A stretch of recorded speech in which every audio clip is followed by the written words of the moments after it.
Okay, so we're in the 2021 paper, Tech Free 2021, sorry, multi-choice. We're just going to do questions 6 to 10. The subset of the complex plane represented by, and what would it gonna be? So, a couple of ways. You might go with a gut feeling of where you're going. If you're going to do it from, we've got x plus yi, we let z equals x plus yi equals x plus yi minus 2. It's going to be the square root of x squared plus y squared. This will be the square root of x take 2 squared plus y squared. Square them both. Really, working does not matter too much in this one. Plus y squared. The y's are going to cancel. We're going to get that, and we're going to have x squared equals x squared minus 4x plus 4. The x squareds will cancel. Blah, blah, blah. X equals 1. Which one represents the line x equals 1? C. From a reasoning point of view, is the distance from x to 2 is always, it's going to be equidistance. So from 0 and 2, it's always going to be equidistance. So because x by itself is x takes 0. So which one's going to represent the distance from x or z equals 0 to z x equals 1, or x equals 2. Sorry, that came out wrong. Question 7 is what are we going to happen with? What's going to happen with this one? It's a little bit of an understanding one. We've got a mass of a particular variety of cake is claimed to be normally distributed with a mean of 6.6. It's normally distributed. Awesome. The random sample of 5 cakes is found to have a mean mass of 600.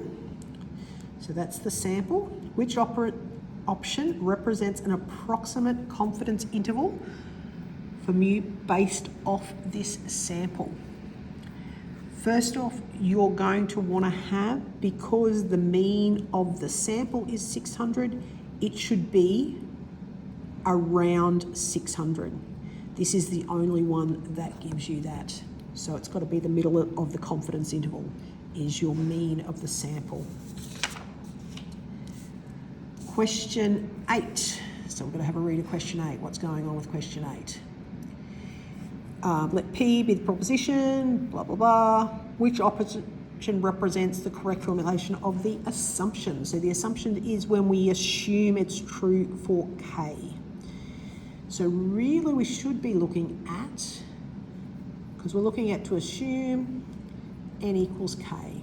That's step 2 for mathematical induction. Should be straightforward, shouldn't it, for us? So it should just be where N is K. So from here, when I put N is K, so it should be K at the top. They're all there. No, it does not change the R. So get rid of that one, get rid of that one. And then over here, N should be K, N should be K, C. This R is wrong. So just looking that it's being substituted correctly. Oh, slope fields. We do love slope fields, don't we? It's always a bit iffy. Oh, well, actually, I shouldn't say that, really, you know. I know you guys make best options. The solution of the slope field for y take x squared is shown. The solution curve to the differential equation passes through the point 3, -5. Also passes through which point? So as it goes up, what's it going to go? P is what they said it's going to go through. Obviously, it's not going to be Q. Q's like over the side there. R is too far, I think. It's just whether you're going to go S or P. But if it goes up, it's actually going to go over and then back up here through P. So P is your option you want to go with. Last question for the multiple choice, question 10.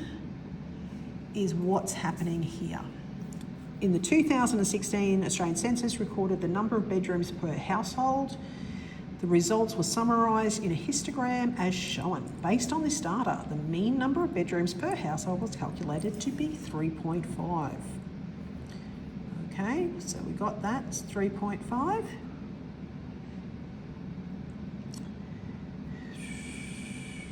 Based on the mean.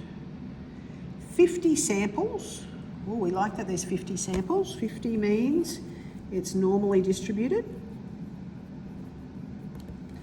Of size 40 were randomly selected from the census data and the sample means recorded. The histogram most likely to represent the distribution of samples means is. All right, so what's it going to be? It's compared to what we've got happening up here. Which is it going to be? Now we know it's got to have an average is a mean of 3.5. So this is not this one because the mean is not 3.5 on that one. So let's get that out of the way because we're going to do a little bit of get over it. Now, this one doesn't represent a normal distribution, so not that one, not normal.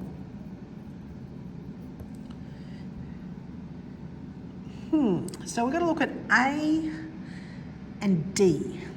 Which one do we feel would represent these 50 samples and where it's going? Now, when we've done quite a large samples, we've still got a large spread here. Sorry, nearly went out. So it's still got a large spread here, but when we've gone a large sample, we're going to bring the spread in. So D is going to be my answer because it is the best option. And I mean, that's it, we're going for the best option. It has a normal distribution, it has a mean of 3.5, and it has a smaller spread of data.